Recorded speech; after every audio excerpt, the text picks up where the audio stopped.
Ladies and gentlemen, it's time for Big Wil'S Spotlight. We're gonna discuss movies the Oscars don't care about. We're gonna discuss movies that you care about.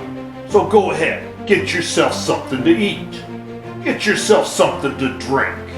Sit back and relax with your popcorn and your date as we go to Big Wil'S Spotlight with your hosts, Big Will, Dr. Quack, and the important one, Mr. Mayhem. All right, welcome back, everybody. The big man is here. I'm going to bring you another edition of Big Will Spotlight. I am your host, Big Will. And I'm the important one, Mr. Mayhem. And first of all, I hope everything's going well with Dr. Quack. We reanalyzed the video, and he wasn't being shot at, but do we know where he's at? He did send us a clip. He's apparently having a little bit of trouble actually making his way back here. I mean, doesn't help that, he ran us out of money already. Hey, maybe we should start a GoFundMe page. Nah, we won't do that. But he's on his way back, apparently, and we're going to go and see what kind of a misadventure he has right now.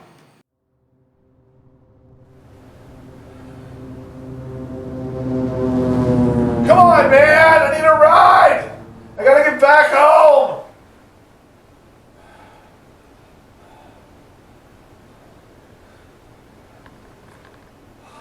Alright, somebody stopped. Oh!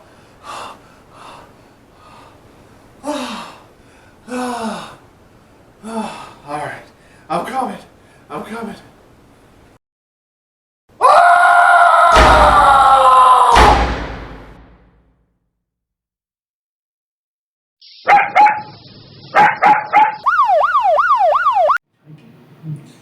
Oh, he's hitchhiking now. Huh. I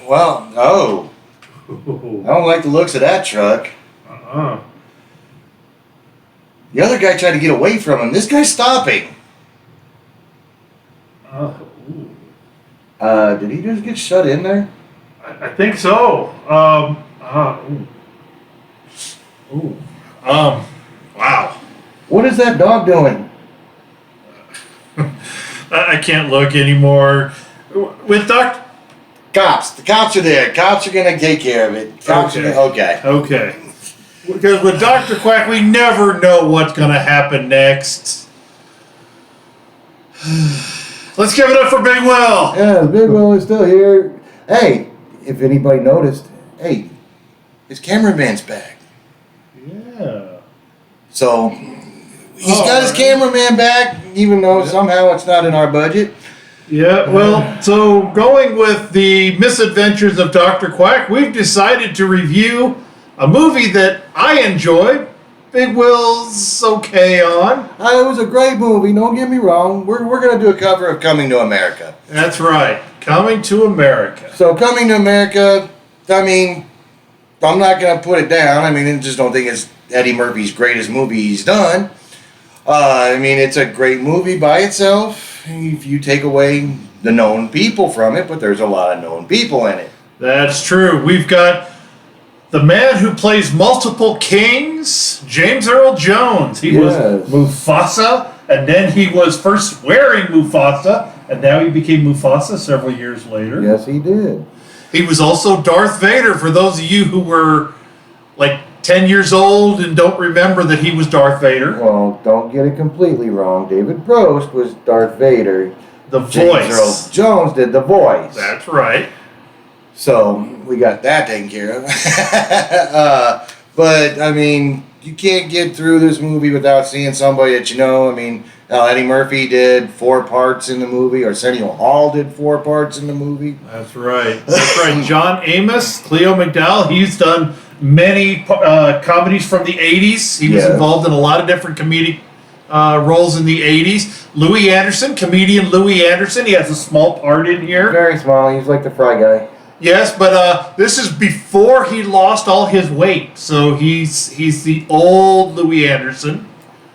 I'm looking here through, Tracy Morgan had a small, tiny role in this movie. Madge Sinclair was the queen. Yes. So it's just huge. And Frank, Eric LaSalle, who always does that goofy Lothario part. This one he has the Jerry curl hair. He has the Jerry curl hair. He's the popular jock kind of character in this one. That's right. And like I said, I really enjoyed this movie. They really played the comedic effect on this movie. John Amos is McDowell, Cleo McDowell, and he opens a restaurant chain called the McDowell's. It's supposed to be competing with McDonald's and making fun of McDonald's. The arches are different. Yes, the arcs. Same. It's the arcs, not the arches. Yes, the arcs. And the Big Mick. Oh, we gotta hide that McDonald's book now, yes. So there was a competition for them with McDonald's and McDowell's, but kind of gets away from the story with the fact that Eddie Murphy is a African prince. He has got an arranged marriage and gets his parents to agree to let him go to America to sow his wild oats. That's right. He's the Prince of Zamunda, which is a fictional country, by the way. But they really play it up well that it's a very rich, very oil-heavy country, which some countries in Africa are. So they play that up really well, and you're right. Sowing his royal oats. Right. So he gets to America, ends up finding a girl to fall in love with, and he wants to be able to get her back to Zamunda and marry her. That's right, but he has to hide the fact that he's rich. He wants a woman to love him for him, not for his money. Yes. So we got Prince Hakeem, and then we got Arsenio Hall. He's the helper as Simi. He's supposed to keep him in line and, take care of him. But, of course, with the comic between the two of them, Semi's the prince and Hakeem's not. He's the personal assistant, but, So, but, like I say, it's chock full of comic, the innuendos is kind of not the right word. Yeah, but the barbershop scenes are some of the funniest scenes in the movie. Some of the best parts of the movie, yes. This is where Hakeem, or as Eddie Murphy and Arsenio Hall each play a couple of parts each inside this barbershop, and they're having conversations with themselves, talking about Cassius Clay versus Muhammad Ali. One wants to call him Clay because his mama named him Clay. The other one said he converted, so he should be known as Muhammad Ali. That's some funny stuff. It really is. Yes, but you do the Jewish part so much better than I do, so I'm not going to try. So he's talking about there's a joke with the little old man. It's a very funny line at the end of the movie. About half the people have seen it. Little old man calls the waiter, "Hey, where you taste the soup? What's wrong with soup? Is there something wrong with soup? Hey, just taste the soup. Hey, can you give me to try the soup? Just try the soup. What do you want me to eat? Just try the soup. Okay, where's the spoon? Aha. Aha. The whole joke is that there's no spoon. And nobody's laughing except for him. And me. And all of us. And us. We all got the joke. And actually, the Samuel L. Jackson, the Christopher Lee of the new generation of movies. By the way, Christopher Lee was in like 250 movies before his passing. Yes. Samuel L. Jackson has a role in this one. He's the robber that comes in to rob the restaurant, the McDowell's. That was the bit part for him, yes. Yes, but it's a very shout out credit to, Samuel Jackson, yes. Yeah, it's very memorable. I enjoyed it.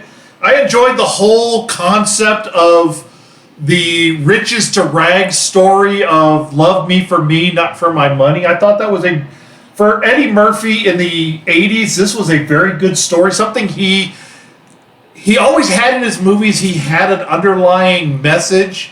Some of them were a little hard to find. This one was very obvious and easy to find, and it was a good story. Yes, it was a good story. Did you talk about Sherry Headley yet? We had not. Go ahead. All right. Sherry Headley ends up being Hakeem's girlfriend. She does end up, falling in love with him. as a regular Joe working at McDowell's restaurant. That's right. She is the daughter of the owner of McDowell's, and Cleo McDowell's. Why you want to go with Akeem when he's dating Eric LaSalle, who's the his family's got money and all this stuff. He's the Jerry Curl Prince. Yeah, he's the Jerry Curl Prince, and she doesn't really love him. She's just kind of placating her father. And then as soon as Cleo McDowell finds out that Akeem's got money, all of a sudden, hey, Akeem's been always my favorite. So it's kind of a funny little, he flip-flops. He does. He does. I really enjoyed all of it. I thought the whole thing was a good movie. So what's some of the ones you think are better for Eddie Murphy than? Better movies of Eddie Murphy's. Some of my favorite from Eddie Murphy would be Life. Ray's Boom Boom Room. And then Harlem Nights, yeah. That one's decent. I didn't think it was as good as Coming to America, but it's decent. Well, it's just one of them things where, he's trying to do like a straight-laced and comes off as comedic. Comedic, yeah. And I'll say one of mine, it's a guilty pleasure, is Vampire in Brooklyn. Oh, really?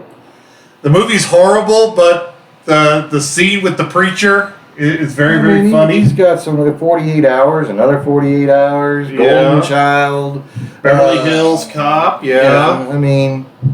They're all out there. I won't say all the ones I've just mentioned are better than Coming to America. It's just, in general, I enjoyed Life and Harlem Night better than Coming to America. And that's fair. Richard Pryor is a backup. Fair.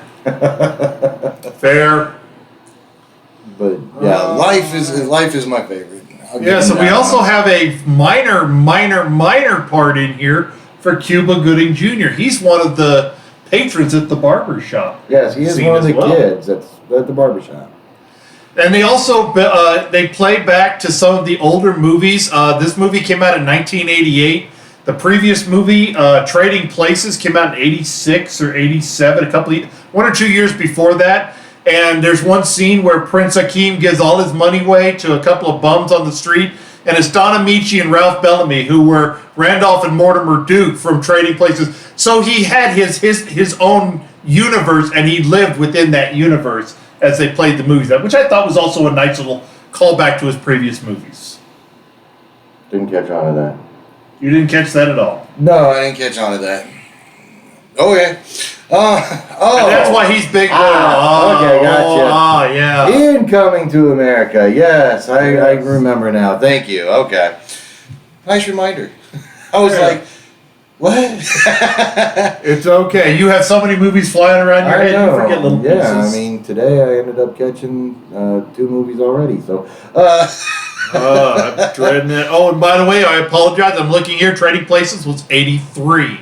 So this would have been a 5-year change. Yes. And for those of you who are counting, Coming to America came out this year. No. I haven't seen it, so I'm not going to say We haven't seen it, you're right. Just to point out, they waited over 30 years, 88, 21, yes, over 30 years to come out with the second one. They did try and do a spin-off TV show that just didn't catch on. None of the television stations picked it up back in 89, 90. But, hey, it was 80s, 90s, and... Yeah, back then it was not popular for TV spin-offs of movies like it is a little more today. So most of the TV stations... And from what I've heard of the scripts, they made the right call. All right. Didn't pay that much attention to it. All right. Oh, I had to. You stumped me last time. Had to study up for this one. Huh? Yeah, I had to study up, make sure I was on your level. All right. Okay. Well, anything else you want to talk about on this movie? I want to say, winner, chicken dinner. Oh, we're doing the voting. All right. I think I'm good. I've given my opinion. If you've got something else. Oh, no. I just figured there was something else you might want to talk about. Nope, I think we're good. So, I mean, you know, the opening scene with the bathtub. I mean, Oh, yeah. life could just be that way. Yeah, the royal penis is clean. Yes. So I'm gonna go with the chicken dinner. I'm not on the fence on this one. I am chicken dinner for this one. So it is gonna be steak dinner for everybody. Steak! Since we didn't get a chance to point out that our vote for what we're having for lunch is going to be Steak. steak. Hey. Hey, No, at least- we got a total of 1 vote. A total of 1 vote. And no, you sick freak, we're not having cock meat sandwich. Oh.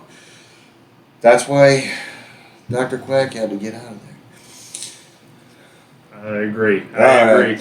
So, did the voting on that one, and just to throw people off a little bit, we're waiting for Dr. Quack to come back. We've got a couple of movies. We are going to do a cover of Halloween, but I'm going to push that one off towards actual Halloween. And then They voted again to crush a bad movie. This was a good movie, so the fans want to see a bad movie. it's a bad movie to him. We talked about this a little bit ago. We are going to cover The Other Guys with Will Ferrell and Mark Wahlberg.